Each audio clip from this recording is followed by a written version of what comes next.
A head bush coming up in this hour.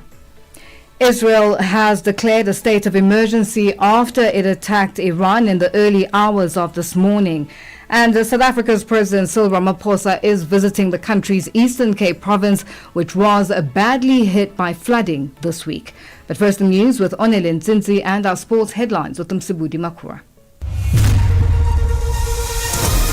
SABC News. The African Perspective. Thank you, Lulu, and greetings to our listeners.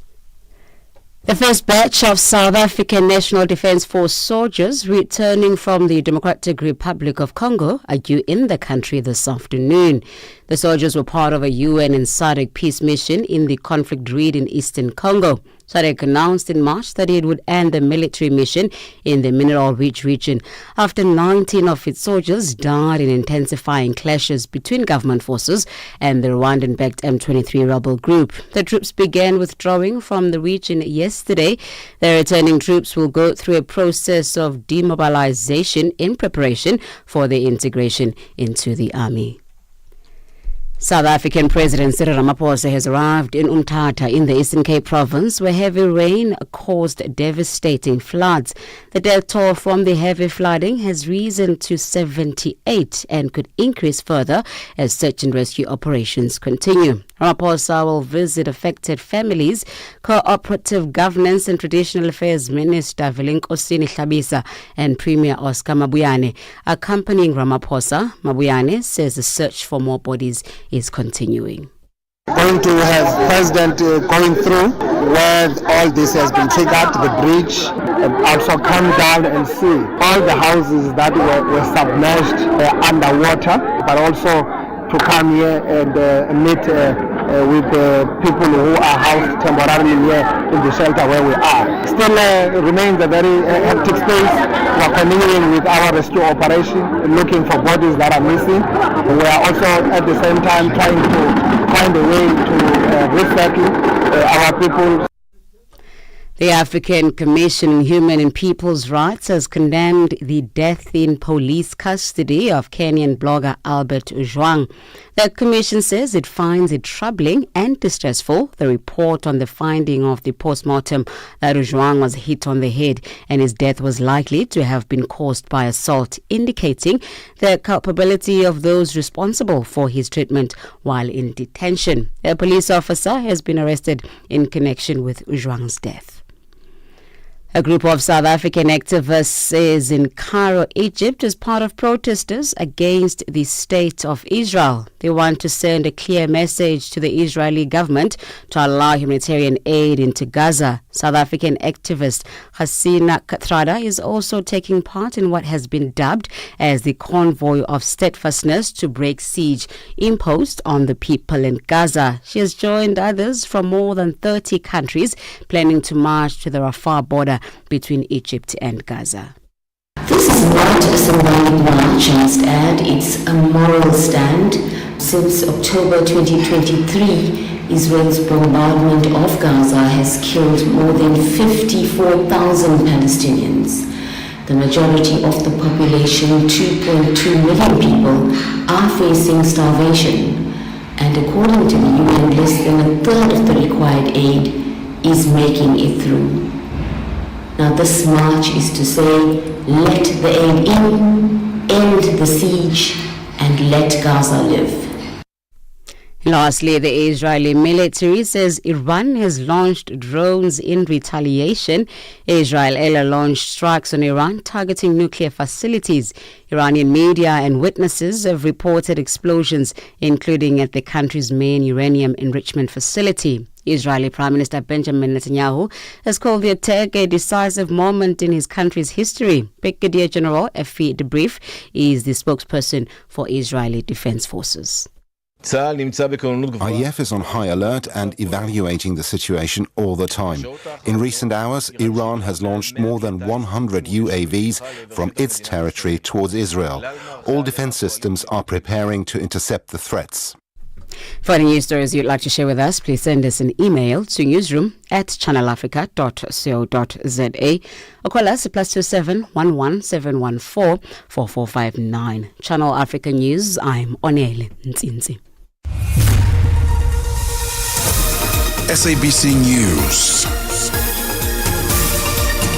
The African Perspective. And coming up in your sports news, the Sawa is down to the final four at the COSAFA Cup tournament as the tournament enters the semi-final stages. And it's day 3 of the World Test Championship final between South Africa as well as Australia at Lord's. Details coming up at the bottom of the hour. Africa Update with Lulu Gaboo, 12 to 1 p.m. Central African Time. Well, thank you to Onele Nzinzi with our news update and Msibudi Makura with our sports headlines. It is 12:06 Central African Time and we're coming to you live from Johannesburg in South Africa. We are on DSTV's audio bouquet channel 802, an OpenView channel 628 and on www.channelafrica.co.za as well as on the SABC Plus app available on the Apple and Google Play stores. And you can join us in conversation on our social media platforms. That's on X, Instagram, and subscribe on YouTube at Channel Africa 1. On Facebook at Channel Africa, you can also send us your comments and voice notes to +2763 at 406-9126 #Africa Updates and let us know which country you're in. And if you have any stories that you'd like us to highlight or to focus on, send us an email. It is newsroom@channelafrica.co.za or give us a call on +2711 714 4459. And if you have missed any of our interviews, you can find them on www.channelafrica.co.za and go to the Africa Update link. And today on #Africa Updates Ask, there is a lot happening on in the Middle East, and the Gaza-Israel crisis is still continuing. And our question to you today is, what are your thoughts on Israel's attacks on Iran? What are your thoughts on Israel's attacks on Iran? Share your thoughts on all our social media platforms. It is 12:08 Central African Time. Get the news, music, and lifestyle of Africa on Channel Africa, the African Perspective. Now we'll go on to our top story, and that is the focus of our question today. Israel has declared a state of emergency as it expects a retaliation from Iran after it launched dozens of military strikes on sites linked to Iran's nuclear program. The US says it was not involved in Israel's attack on Iran. SABC News correspondent Trent Murray is in Tel Aviv, Israel. The state of emergency was declared just after 3 a.m. local time as those airstrikes began. Now, the way people found out about it was everyone was woken up with a mobile phone alert notifying them that the state of emergency had been declared. They did also sound the sirens across major cities. Now, what that means in effect is that people throughout much of today are being told either to stay at home or to remain very close to bomb shelters in anticipation of any sort of retaliation that may come, and certainly the message from Tehran is that that retaliation is coming. We also are being told that the underground rail system here in Tel Aviv has opened its stations to act as public bomb shelters, as well as several hospitals have cleared out their underground parking facilities in order to be able to provide medical care underneath in case there's any sort of missile attack on the surface. So it's going to be a crucial few hours ahead, I think, as Israel anticipates what the reaction may be. We've just seen in the past 20 minutes or so, the Israeli military announced that Iran has fired 100 drones towards Israel. It is thought they will take about 5 or 6 hours to arrive. Those are those very slow drones that we see often in the war in Ukraine, actually, the Shahed drone as it's known. We're being told aircraft are trying to intercept them right now, but I think the big fear is less about the slow-moving drones and more about those fast-moving ballistic missiles. Iran has a pretty large arsenal of them, and you only have minutes' notice if those are fired. This is a pretty major red line, I think, that the Israelis have crossed from the Iranians' perspective. I mean, they've targeted the senior military leadership of the country, in some cases in their homes and apartments. They've targeted military bases, and they've also targeted nuclear enrichment facilities. It's worth noting that the UN nuclear watchdog says it is monitoring radiation levels at one of the sites that was hit. They don't believe there's any sort of elevated radiation concerns right now, but look, this was a major operation. 200 fighter jets took part in it, we're being told. 5 separate waves of airstrikes at 100 different targets right across Iran, and so you would imagine right now they will be feeling the heat of all of this, and they'll be wanting to respond. What the response looks like, they are saying it's going to be very significant, which is why I think the Israelis have preemptively declared this state of emergency in order for their population to try and lay low today over what one Israeli military official has briefed to the media here as being a rough couple of hours ahead for Israel and the region. Large gatherings have now been banned and not allowed to go ahead under law. In fact, it was an interesting element of all of this that today the Tel Aviv Gay Pride was meant to be taking place. Around 60,000 people were going to attend that parade. That will likely not be going ahead now. We also know workplaces, non-essential workplaces will be closed. Schools are also closed, although it is the weekend here now on the Israeli calendar, being Shabbat on a Friday, so schools would not have been opened anyway. But people will likely stay home. They'll be less out on the street. They'll probably not travelling too far away. I was actually down at one of the supermarkets earlier this morning to get some batteries, and there were large queues of people stocking up on things like candles and bread and bottled water. Clearly they are anticipating that this is something that could last a little while if there are flurries back and forth now between Iran and Israel, of course, two of the region's most powerful military forces. If they do decide to effectively declare war on one another, then it could become quite serious. So, as I say, it's going to be a very interesting couple of hours ahead, but we do know that the US is at pains to stress that it was not involved in this, that they didn't take part in this. The question then becomes, will they help Israel with the Iranian response? They certainly have done so in the past. It is thought that if they don't step in this time and assist, then in many ways the Israelis may not be able to handle the response all on their own, and some of those missiles will likely evade the air defence systems and actually have an impact here. So a real kind of turning point, a pretty major moment, I think, for the broader Middle East. That was SABC News correspondent Trent Murray in Tel Aviv, Israel.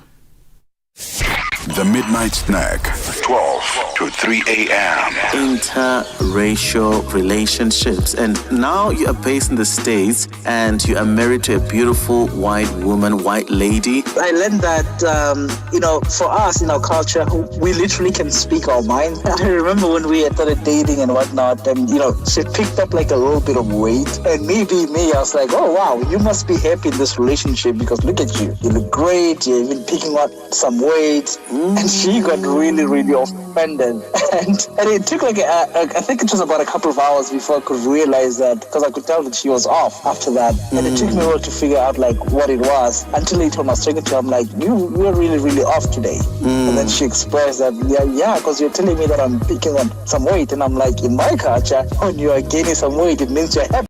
That's what I was trying to imply. The Midnight Snack, every Monday, 12 to 3 a.m. with Chanduko Ligege. Africa Update with Lulu Gaboo on Channel Africa. It is 12:14 Central African Time, and we're coming to you live from Johannesburg in South Africa. Now, the United Nations General Assembly has adopted a resolution demanding an immediate, unconditional and permanent ceasefire in Gaza. The vote reflects growing international pressure to end the ongoing conflict, with the vast majority of member states supporting the call for peace and humanitarian access. Channel Africa's Lebogang Mabange has more. The result of the vote is as follows. In favor, 149. Against, 12. Abstentions, 19. Draft Resolution A/ES10/L34/Revision 1 is adopted. The resolution, titled Protection of Civilians and Upholding Legal and Humanitarian Obligations, was passed during an emergency session of the UN General Assembly. It calls for the protection of civilians, adherence to international law, the release of hostages, and the unimpeded delivery of humanitarian aid into Gaza. The permanent observer of the State of Palestine to the United Nations, Riyad Mansour, welcomed the outcome and praised countries supporting the ceasefire call. This illegal, immoral situation cannot continue. It has to stop, and stop immediately.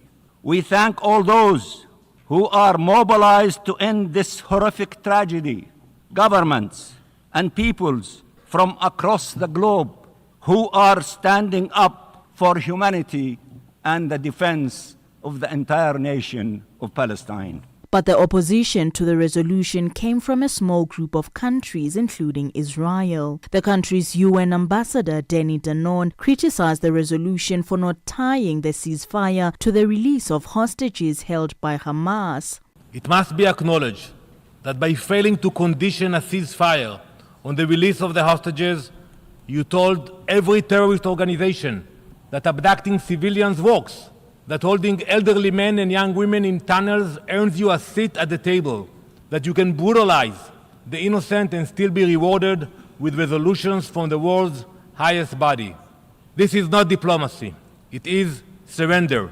The United States also voted against the measure. Acting U.S. Representative Dorothy Shear argued that the resolution failed to hold Hamas accountable. Blind support to Hamas by the members of this body further undermines the meaningful diplomacy underway to free the hostages and emboldens Hamas as the terrorist group continues to reject ceasefire proposals accepted by Israel. As the United States has made clear time and time again, we do not support one-sided measures that fail to condemn Hamas. As the war in Gaza nears its 9th month, this UN resolution adds to the mounting international calls for an end to hostilities. However, whether it will lead to a change on the ground remains uncertain as diplomatic efforts continue. Reporting for Channel Africa, I am Lebogang Mabange. It is 12:18 Central African time, and we're coming to you live from Johannesburg in South Africa. Our South African National Defence Force soldiers who were deployed to the Eastern Democratic Republic of Congo are arriving back on home soil shortly.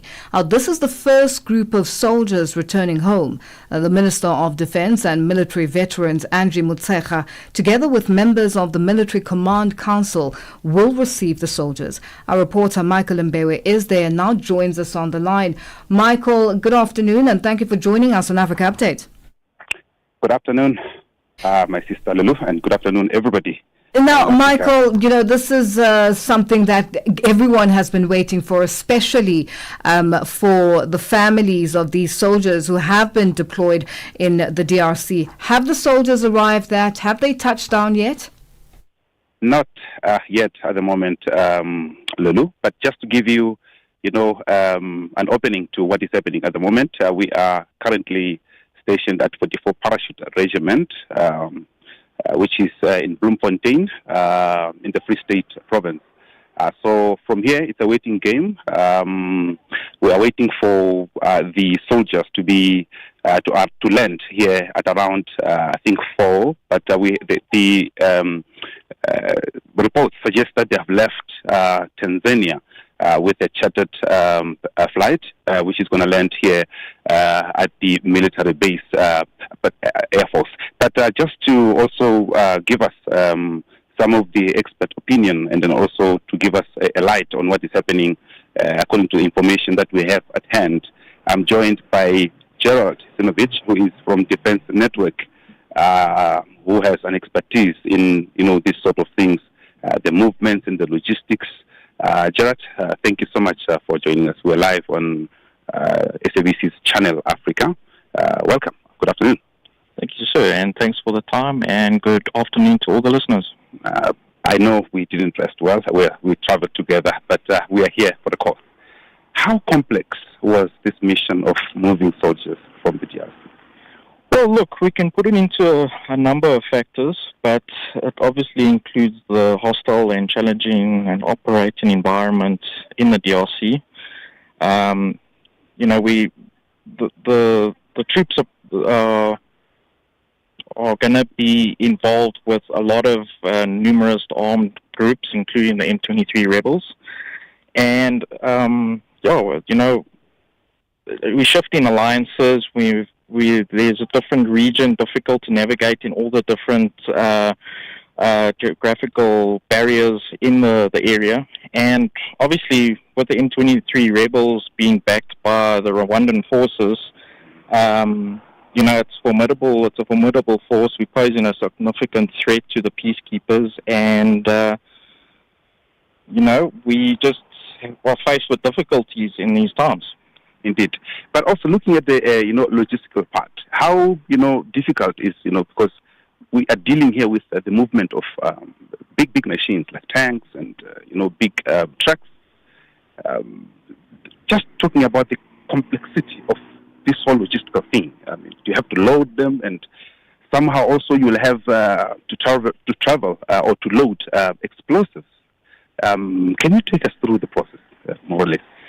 So basically, we're dealing with a lot of big machinery that we have to get out of the DRC, especially your tanks and your armored vehicles. There's also still some helicopters, for example, an Oryx helicopter still at Goma Airport that we have to get out, even though it's under the UN contingent. Most of the stuff has to be driven out, and we have to get it through to Tanzania, and from there it's either being shipped out or by sea, or it's being flown out by cargo aircraft. Okay, talking about the arrival of the soldiers, I think you have a bit of information. What do you have at hand? So, the ears are that the aircraft has left Tanzania. It's apparently a chartered Air Tanzania Boeing 787, and it's scheduled to land here after 4. After 4. Okay, so we still have a long way to. But as I said, that is for a good cause. But also, there has been a lot of talks, within the public that no, this was a waste of time. Our soldiers were not well equipped. To your assessment for this mission, were we well equipped? We can go to all different parties and everyone has their say, but we were under-equipped. We didn't have necessary air power there, which we should have had. We were actually lucky to get the Royal Falk attack helicopter out of there before the uprise. There were a number of airframes at Goma Airport at the time, and they were unserviceable at the time, but luckily we got them out in a Illusion IL-76 cargo aircraft just in time before the uprise. Otherwise, they would have also been part of the casualties.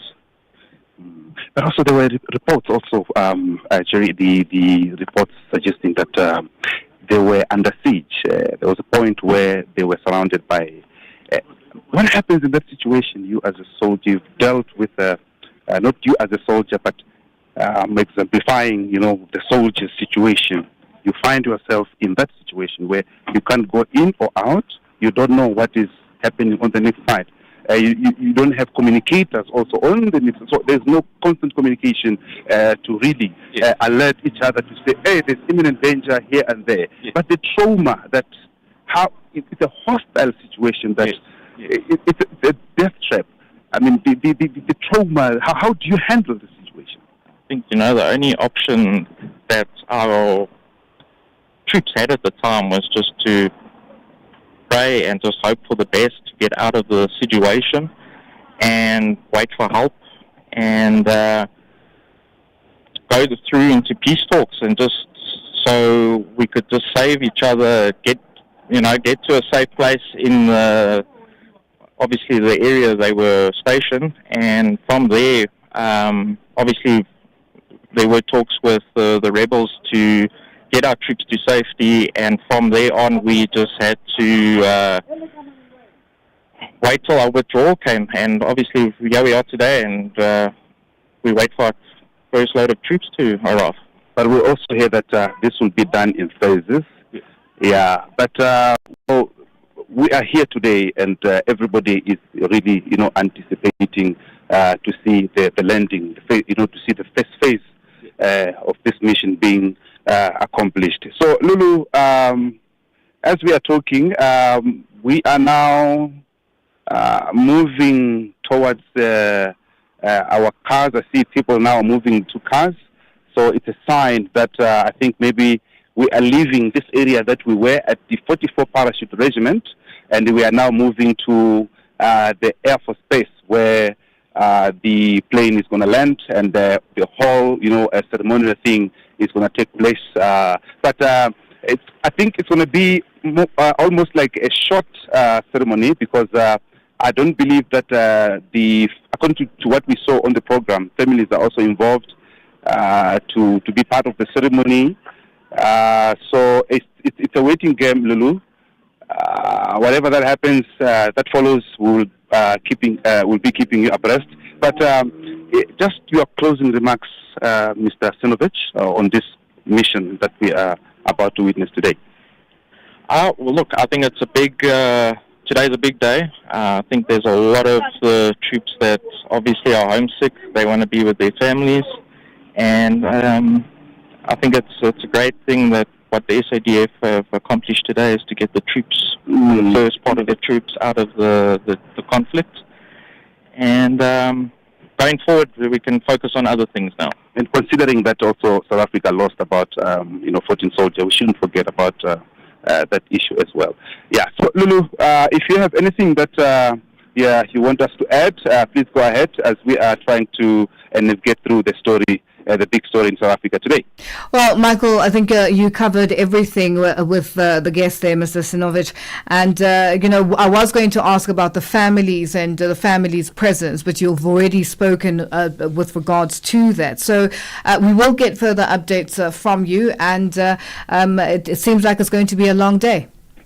Absolutely, because according to the program that we're given, by this time, 2, 3, 4 p.m., we're supposed to have been, wrapping up things. But, as I've been, reporting about this story, it's a complex, very, very complex and emotional.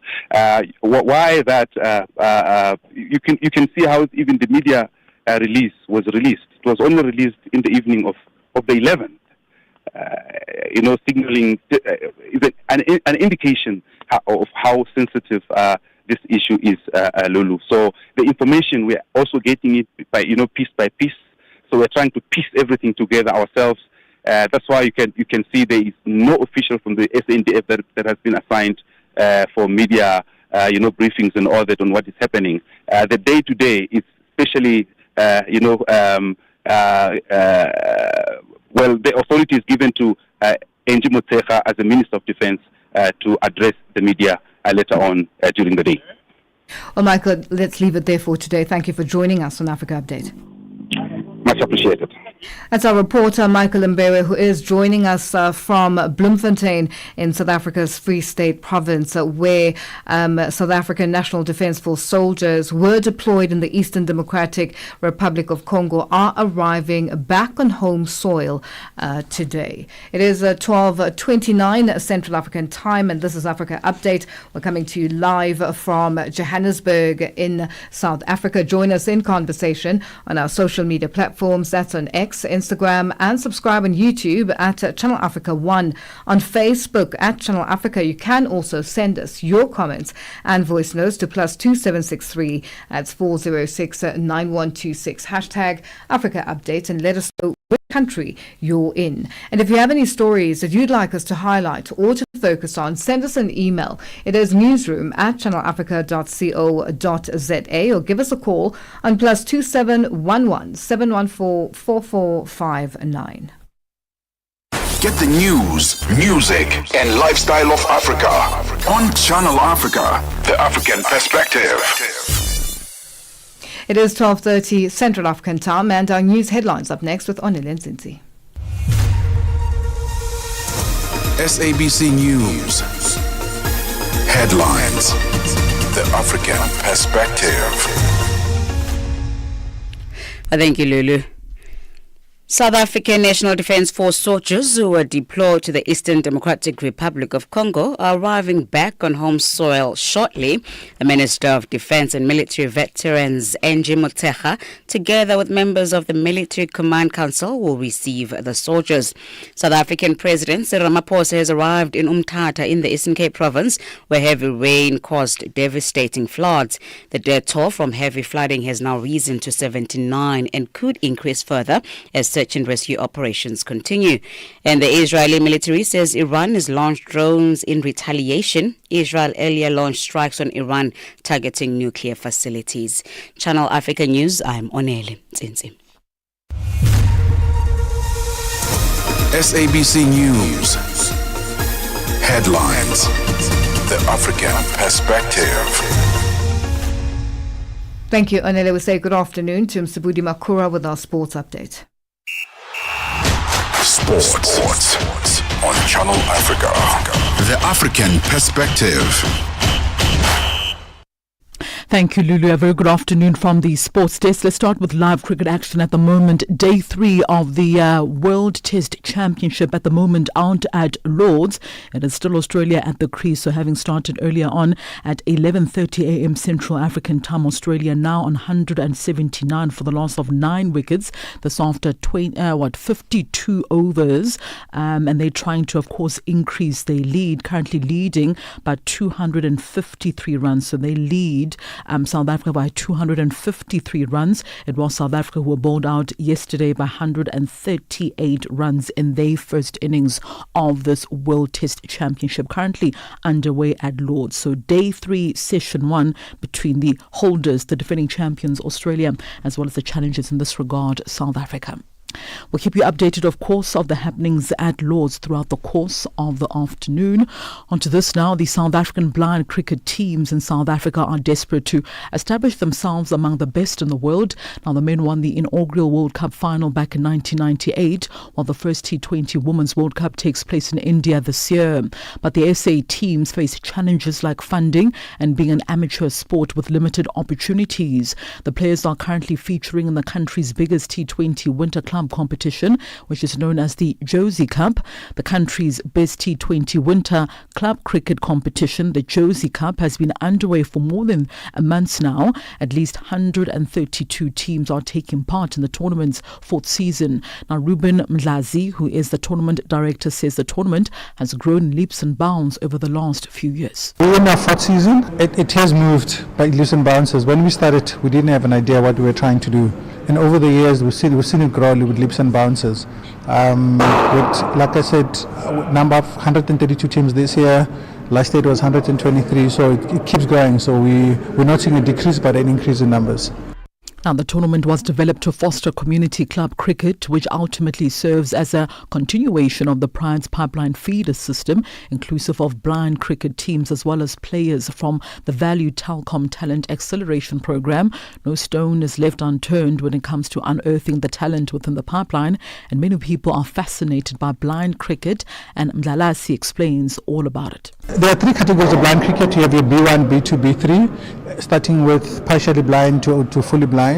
And they use a ball with sound to ensure that the players can hear when the ball is coming. It's quite a nice sort of innovative aspect of the game. And once you start seeing them play, you'll be fascinated as well. The catches are taken as normal, runs are scored as normal, so everything about their game is normal. The difference is just the ball and the site which they use to sort of play the game. The Springbok women's side will face off with the host nation Madagascar on Sunday before returning home on Monday. The Bok women's side were made to work hard for their midweek gutsy victory over Kenya in the second round of the Rugby Africa Women's Cup in Madagascar. So both the women's assistant coach Frenzel September says the hard-fought encounter, which South Africa won by 19-12, ticked many boxes for the team, and they are pleased with their second consecutive win in the 2025 edition of this year's tournament. While there will be some perplexing calls by officials, September says the team adjusted accordingly. In football news now, World Football's governing body, FIFA President Gianni Infantino, says the Club World Cup, which kicks off tomorrow, marks a historic new era for the game, comparing it to the first ever World Cup held in 1930. Infantino also took aim at critics of FIFA ticketing policy and said that skeptics who had questioned the need for the tournament would quickly change their minds. The 32-team competition with clubs from across different continents gets underway with Inter Miami facing off with Egyptian side Al Ahly at the Hard Rock Stadium tomorrow. Infantino says the Club World Cup would also give a chance to clubs from outside of football's traditional heartlands to play on the global stage. The Swiss official, who was General Secretary of the European body UEFA before taking over at FIFA back in 2016, says the club tournament offered chances to players from over 60 countries.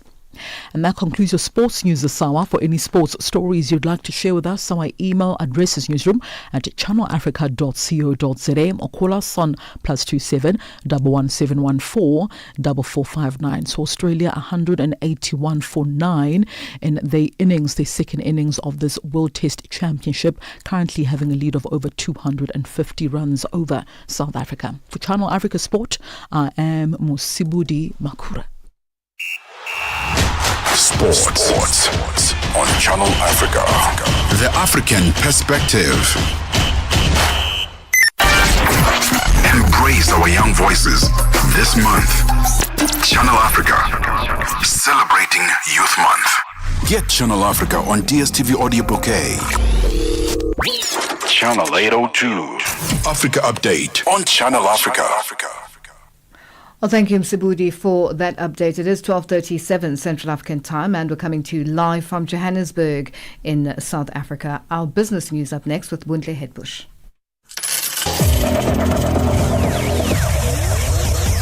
Business news on Channel Africa. The African perspective.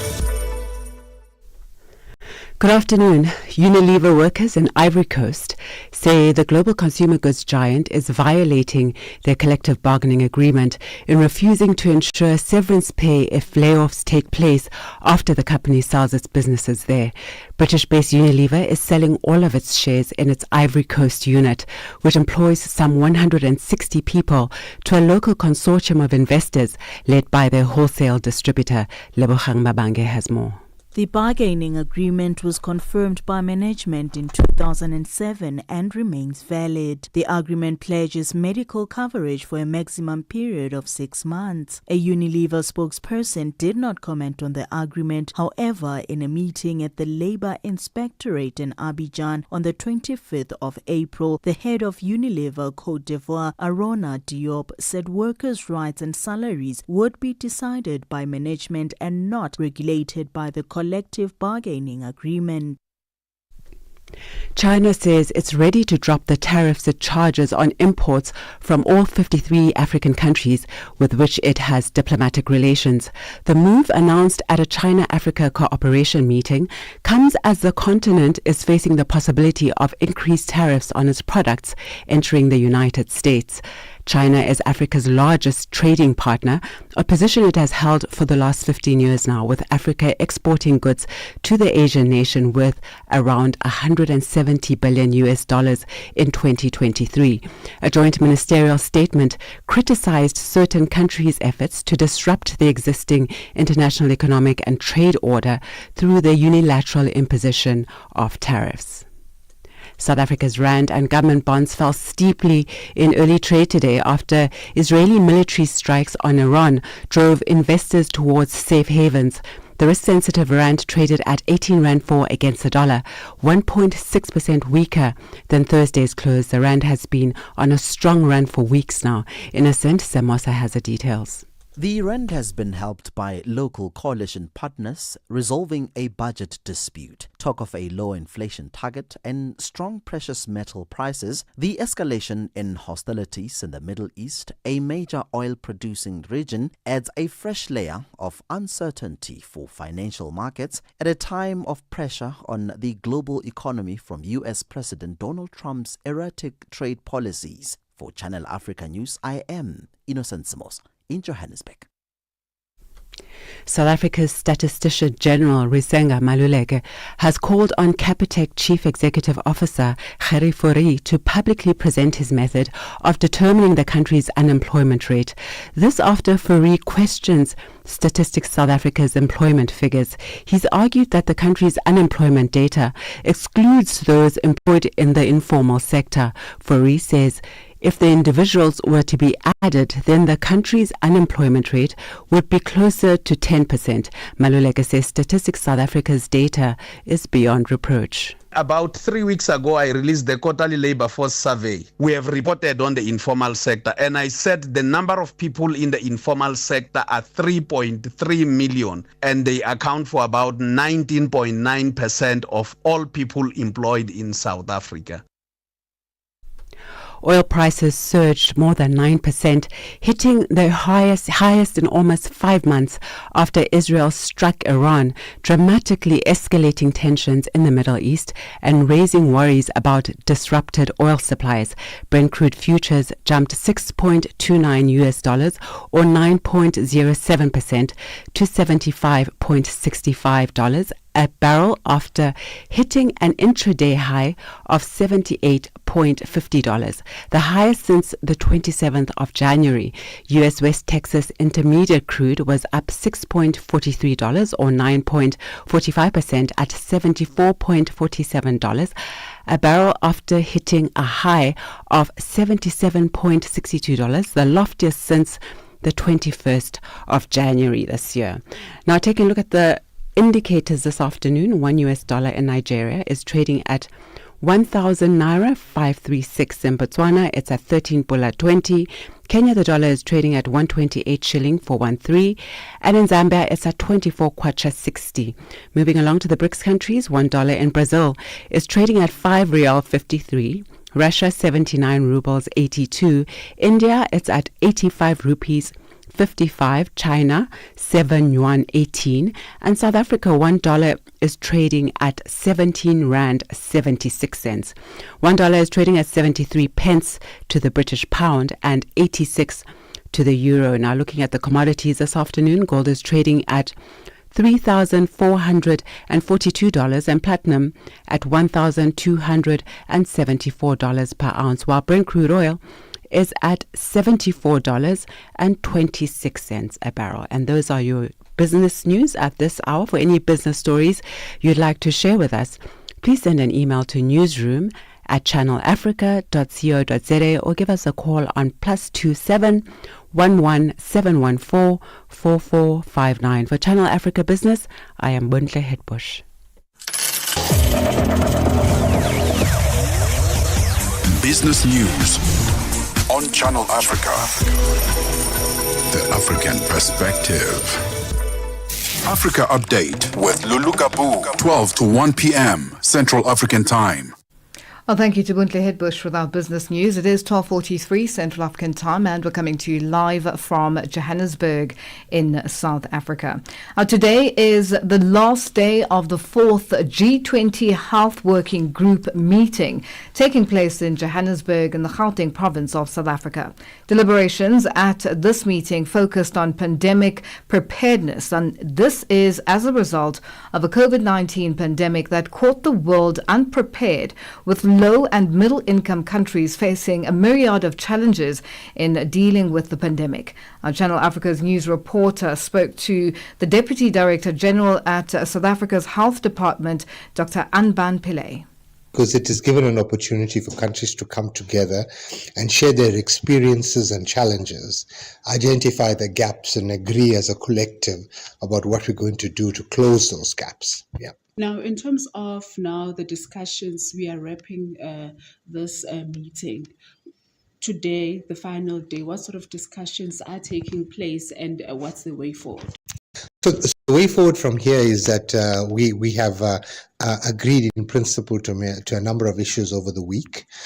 We will document that, and we, as the G20 presidency, must now prepare a zero draft of the declaration, which is the detail of what we discussed. And we will share that with countries. There'll then be a series of meetings with countries to finalize the text and the actual detail of that agreement. And that then culminates in a ministerial meeting in November, where ministers then ratify and confirm those agreements.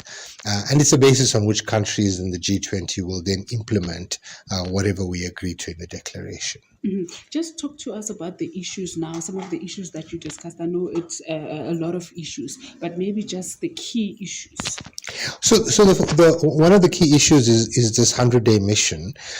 So as a global community to rally our resources so that when we identify a pathogen that is likely to cause a pandemic, we identify it, we mobilize resources to develop a vaccine, to develop drugs, and also mobilize other resources such as oxygen or whatever may be needed to respond to that, and make sure that those are equitably distributed amongst countries depending on which countries are most affected. Mm-hmm. So that was the 100-day mission.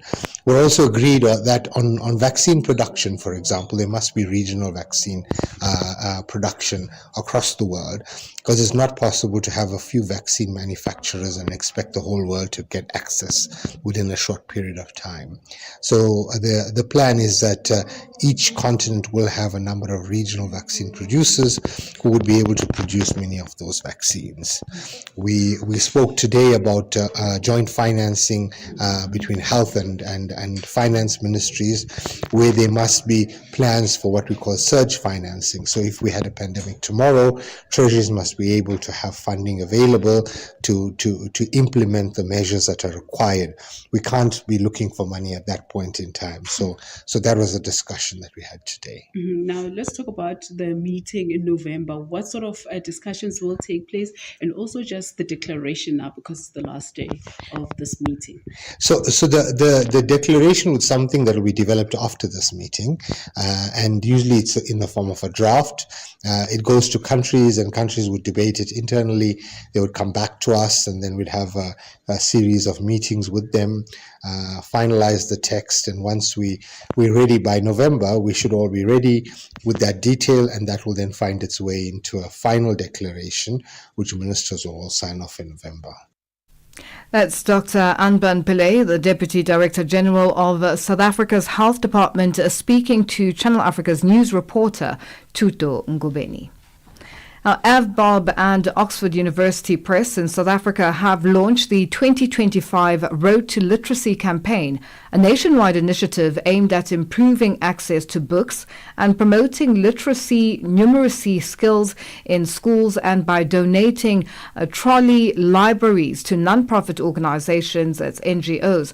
The Department of Basic Education's recent report indicates that foundational reading literacy for grade 3 learners in South Africa is low. Sisi Sekhalo has more on the story. The project addresses the ongoing challenges of low literacy and numeracy levels at foundation phase by providing young learners with relevant materials in all 11 official written South African languages. Oxford University Press says this year's campaign has grown since they started in 2022. Marketing Director Zinat Norton elaborates more on their campaign. In 2022, there were 180 trolley libraries. That was our pilot that was donated. And this campaign has scaled significantly over the past 4 years. In year 2, we scaled it to 260 libraries. Year 3, 500. And this year, we donated 1,000 trolley libraries. And that equates to 500,000 books. And all of these books go to primary school learners and schools that are most in need. This campaign is really important to us because South Africa currently South Africa is currently facing a literacy crisis, and there's a significant gap in reading for comprehension levels between children who learn in their mother tongue and those who are forced to learn and be assessed in a second language. In 2024, the Department of Basic Education did a study, and they found that only 32% of African language speakers achieve literacy proficiency by grade 6 level, compared to nearly 70% of English and Afrikaans speakers. And that is why it is so important to us, both as OUP and as AVBOB, through this partnership, to deliver trolleys with books in all 11 official written languages. The books will come in handy for the schools that have received them. One of the recipients is Glenbridge Special School, based in the Western Cape province of South Africa. The acting principal of the school, Ridwan van Rooyen, says the library trolley is especially needed for his school, catering for children with special needs.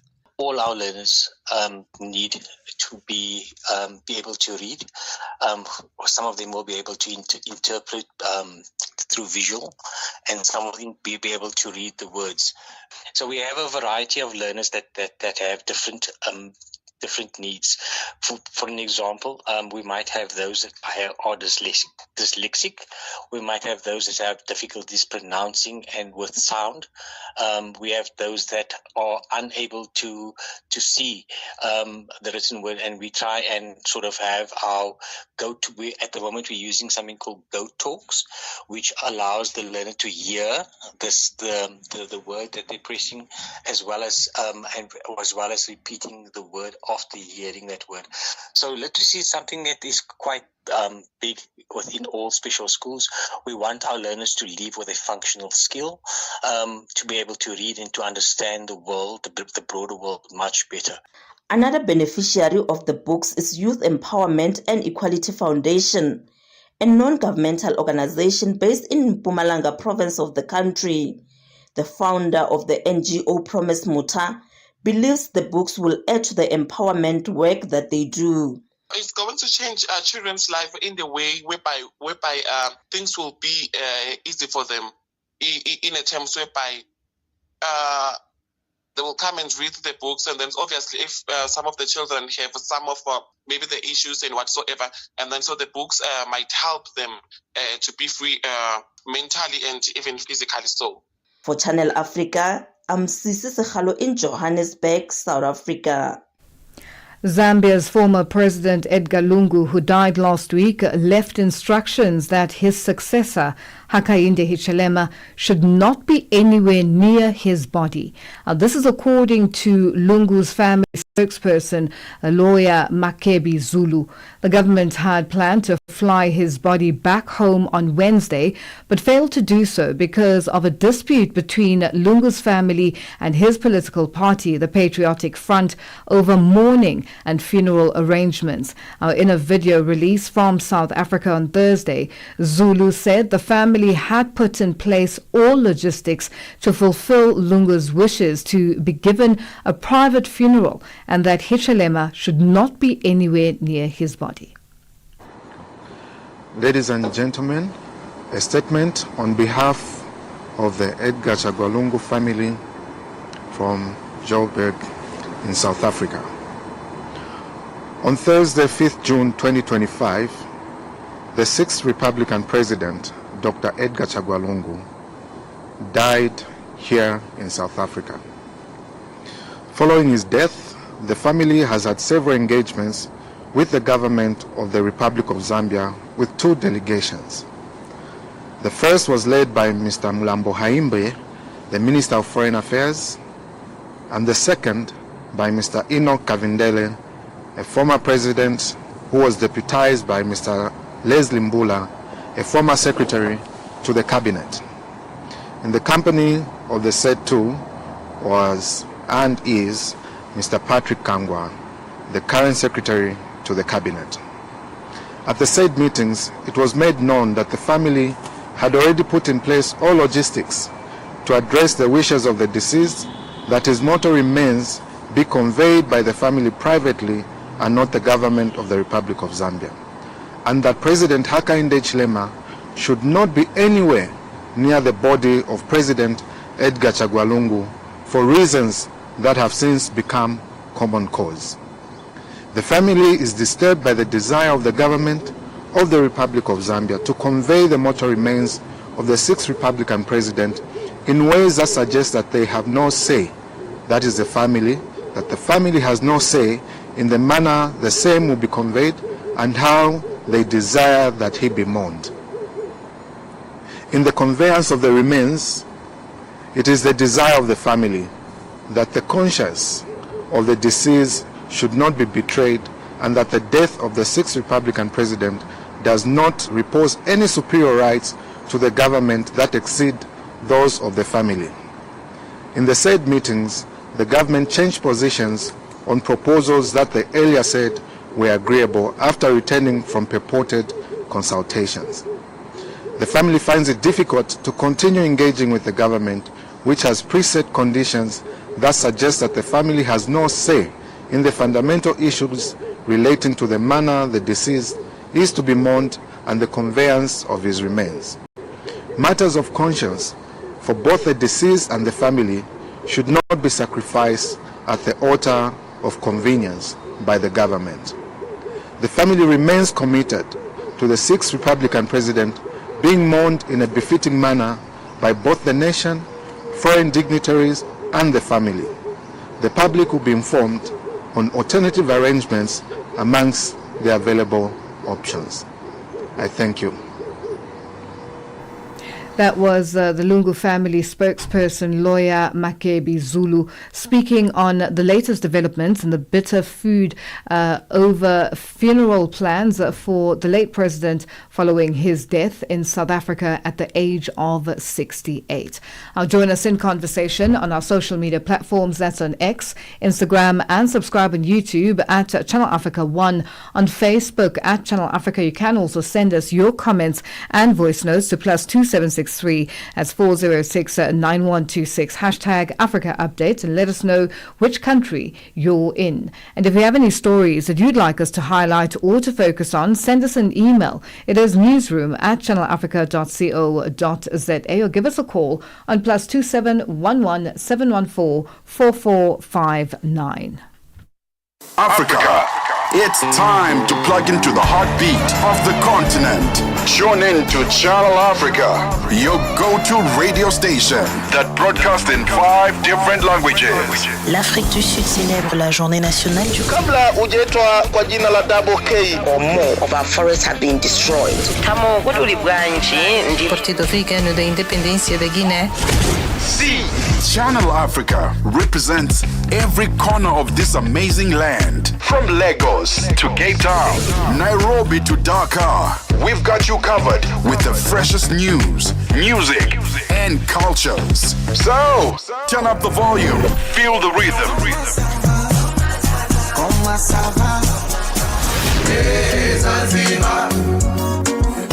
Enjoy the conversation. Channel Africa, the African perspective. Africa Update with Lulu Gaboo, 12 to 1 p.m. Central African Time. Well, it is that time of the day where we say a happy Friday and good afternoon to Dabokhole Khuleni of the Upside team. Happy Friday to you, Lulu. How are you doing? I'm good, thanks. And how are you? Fantastic. Have you heard of the game called Roblox? Mm-hmm. You don't sound happy that I even mentioned it in the first place. Mm-hmm. Yes, we're going to be talking about Roblox and marketing and Gen Z, what they have in common more than you think, because it appears that the Gen Z and the millennials, or some millennials, are just camping on Roblox. They're creating, they're entertaining, and that's where marketers are now targeting these young people to get through their products. And so we're going to be talking about it and the potential and also the risks attached to being not addicted, but being on those platforms for too long. Yes. How can parents protect their children? Then we get into conversation with Yandani with his debut called Honeydew. He is an influencer turned musician, and he's doing amazing things now. We'll be talking about his latest body of work. And then Sean Stylist has a new EP. It's called Mason, named after his son. It talks about fatherhood and just a story that he wants to share with his son, a message for the future that that he thought it would be perfect to release now. And then 20 years in music, 20 years in song, Simpiwe Dana joins us this afternoon. Oh, wow. What an incredible journey. 20 years, 2 decades of creating unbelievable music and moving us spiritually as well. Yeah. And it's going to be an exciting conversation. That's all coming up on The Upside this afternoon. Definitely stay tuned from the top of the hour. That's The Upside coming up with Tebogo Lekuleni and Nompumelelo Ngubeni. For myself, Lulu Gaboo and the Africa Update team, it's been a great one. It's been a good week. Continue with us on our socials, and thank you to our team, our producer Tracy Bumgard, our technical operator Nanda Koza, and social media Elaine Bengani. It's been a great day. Let's do this again on Monday. Have a great weekend. SABC News. The African Perspective. And we look at your latest news this hour. South African National Defence Force soldiers who were deployed to the Eastern Democratic Republic of Congo will be arriving back on home soil soon. This afternoon, this is the first group of soldiers returning home.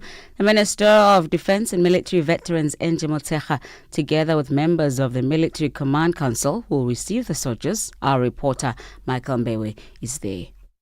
We are currently stationed at 44